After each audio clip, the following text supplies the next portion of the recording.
Yeah, so I mean, maybe now would be a good time to talk about some of the legislation that we're scared that the governor might end up signing. You mentioned before we have three pieces of legislation that are still kind of going through appropriations and committees. Two of them are going to be in appropriations on Thursday. What date is that? August 19th. Right. We certainly have our chapter program geared up to have as many people as we can calling in, which again remains to kind of be unprecedented. It seems like every single time we're hitting new highs of people calling in to oppose this sort of legislation. But let's talk about the first one, Senate Bill 264, which sadly comes out of our freshman senator from Orange County. This is a piece of legislation. You mean lying men? Yes, that's exactly who I mean. And this piece of legislation would effectively take gun shows, really all firearm transactions out of any state-owned property. And the way that they're doing it is they're not going to be allowing government officials to contract any sort of shows on state property.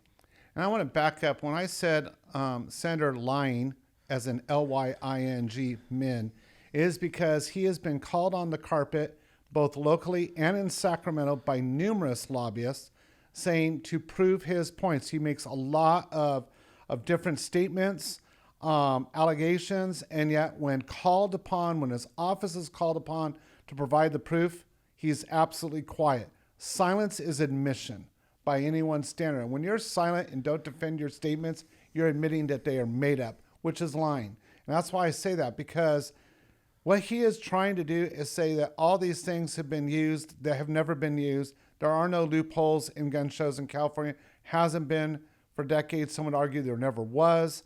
And, you know, to take some national rhetoric and think you can recycle it, use it when it's a bold-faced lie, is just not acceptable. I don't care which party you're from. So, okay, yeah, I mean, we can go a little bit further into 264, and I think it's important to understand what it actually might mean to you.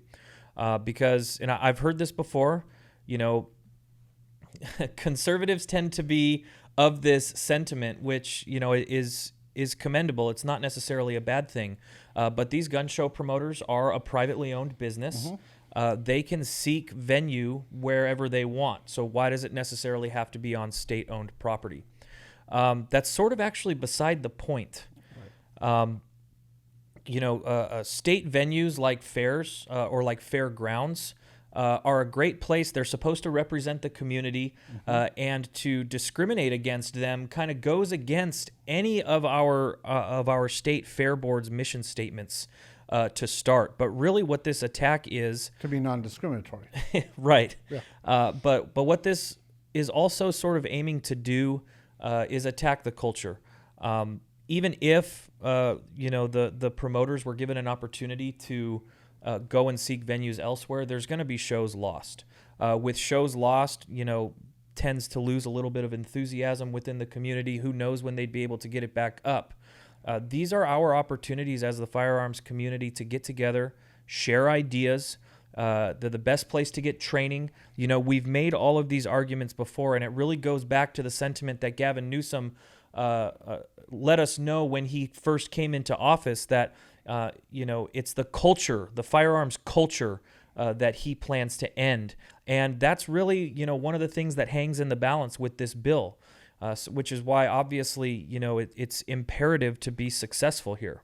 And many of you often ask us when we see you in person of, how do you consider things a win? Well, as you remember, and I do, earlier this season, 264, the authors were expanded to also include county properties.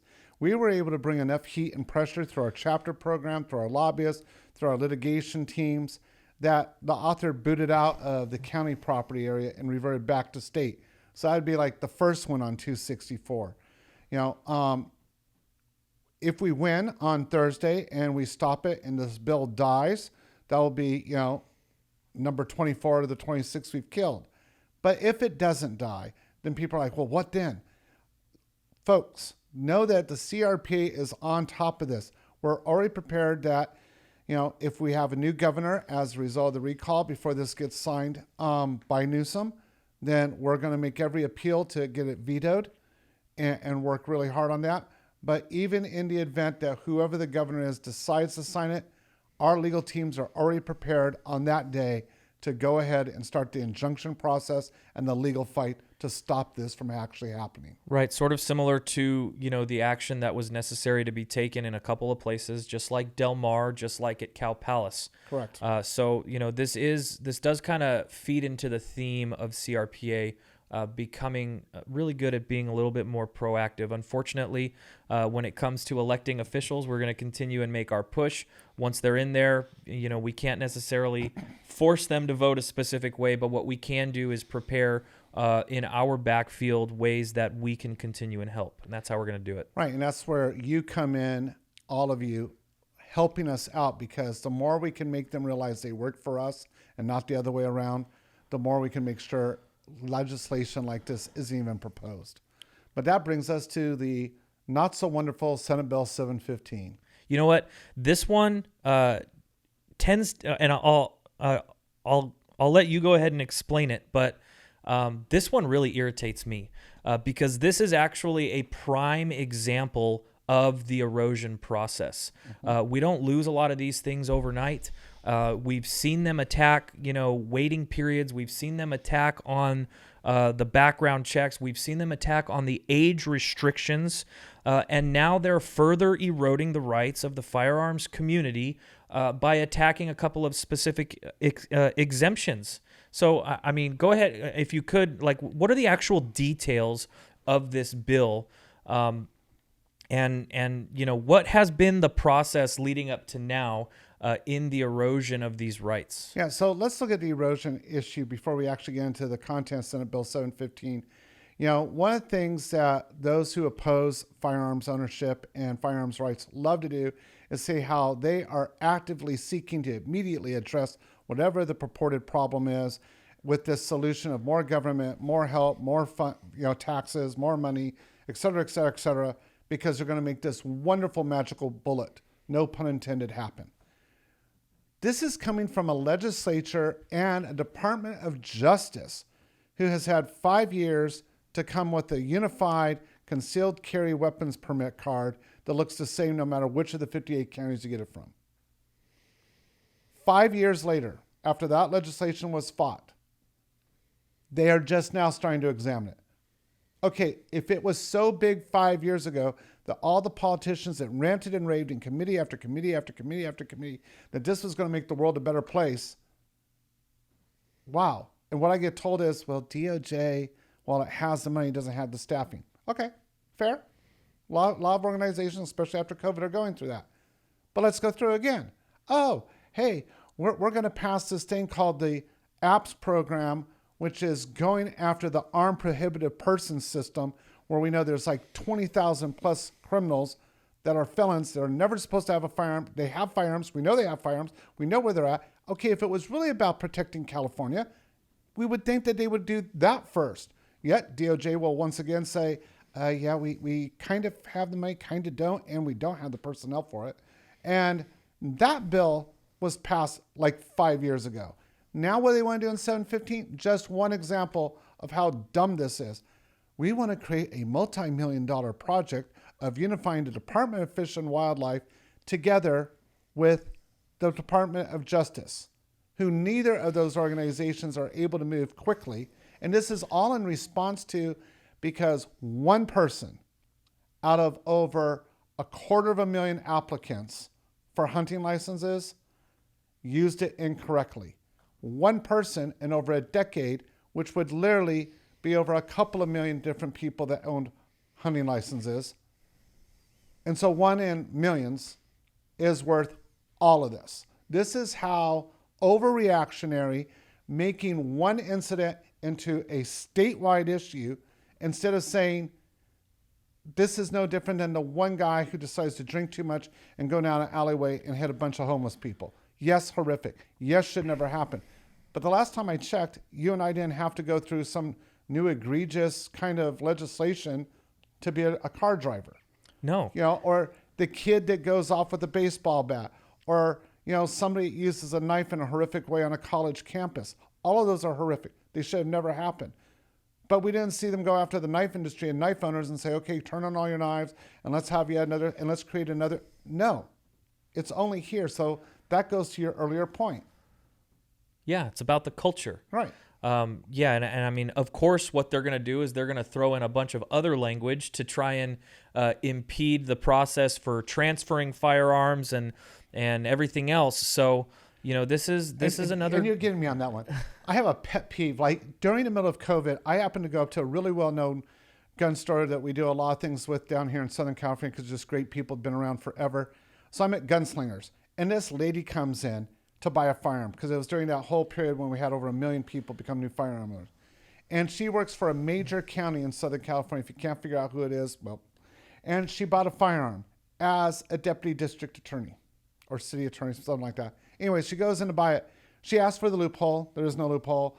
She goes through it, and she was so mortified when she found out that, when she submitted her DROS, it's 10 days to go through the NICS system that the FBI has to find out if she's a felon or not, and through the state DOJ system. So she buys it. She's all upset. She's like, I own the gun, but I can't touch it for 10 days. The staff, of course, is trying to be really polite and explaining that this is the system. And then they ask her if she wants ammo. She says yes. They said, you have to pay an additional fee, go through an additional background check. I thought the lady was going to self-combust. She's like 35. And then she goes through, she pays the fee. And literally as she's putting her stuff away, the guy goes, okay, what ammo do you want to buy? And she goes, what? And he goes, what ammo do you want to buy? And she goes, well, how can I buy it? Because it takes 10 days for the background check you just told me. Oh, that's for the gun. When it's for ammo, we get it done in generally 2 to 5 minutes, and you were just approved, so you can buy ammo. I thought the lady was going to have a heart attack right there. She was so upset. But this goes to the point of bills like Senate Bill 715. They keep adding things that make no sense. Because if the background check on ammo can say you're not a felon, Kevin, and you can buy ammo, then why does it take 10 days? And I know the argument some people want to throw at me, well, Rick, we got to make sure that, that first fire. Okay, first, I'm somebody that for 20 years has had to play this game with pistols and now rifles. Seriously? What cool-off period do I need? I have multiple ones. I've passed multiple background checks. I haven't done anything wrong. Yeah, I'm still being taxed because it's not a fee. It's a tax. And 715 just seeks new creative ways to be annoying. Well, yeah, and it creates a new wave, or a new filter to try and deter people from buying firearms in the first place. And I think it's kind of interesting that we're still seeing people, which is evidence, and this isn't necessarily a bad thing. People put their time and effort into different things. It's the responsibility of organizations like ours to make sure that this information gets out to them. But it is still a little bit surprising that, first of all, we have legislators that are continuously feeding bad information, but low information voters, tend to be the ones that have these issues. They go in and they're completely blindsided by the entire process because what they're told by our legislators is that, hey, there's a gun show loophole.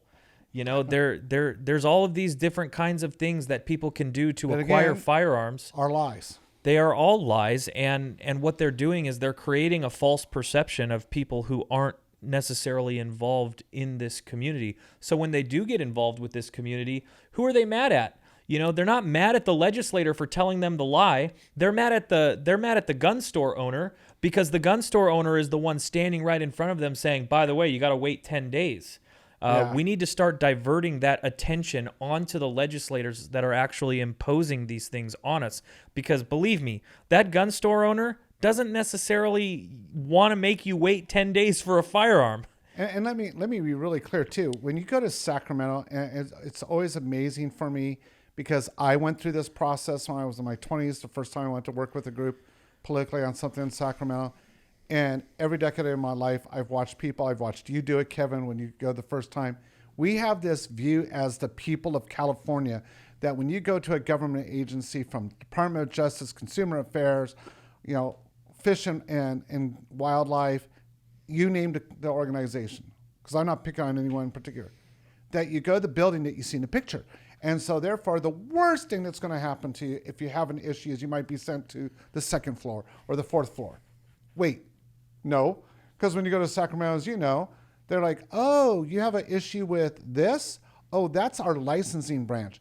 That's 2 miles north, 3 miles east. Oh, then you get to that place. Oh, you need to pay for that? Oh, you got to go 9 miles south, 6 miles west. I mean, it's a freaking maze in Sacramento. And nobody, even within the same departments, seems to know who the right persons to go through. And so it's even more infuriating, and people give up because it's like, you better have a car, be able to find parking, and be able to have a map that tells you which street, because many of them only go one direction, just like the agencies that they're with. And you're going all over the place. Like, the nice thing is you get to see lots of Sacramento. The bad thing is what should have taken you 10 minutes takes you 3 hours. Yeah. I mean, yeah, okay. And, So here's the answer. 7:15, let's create another way to further complicate it. well, and you know what? There's two sides to that sword. I was recently talking with our chapter in Ventura, and they are extremely driven. I can tell you the sentiment that I'm getting from the community is that people have some pent-up energy. And I can tell you right now, we have a process to get that energy out.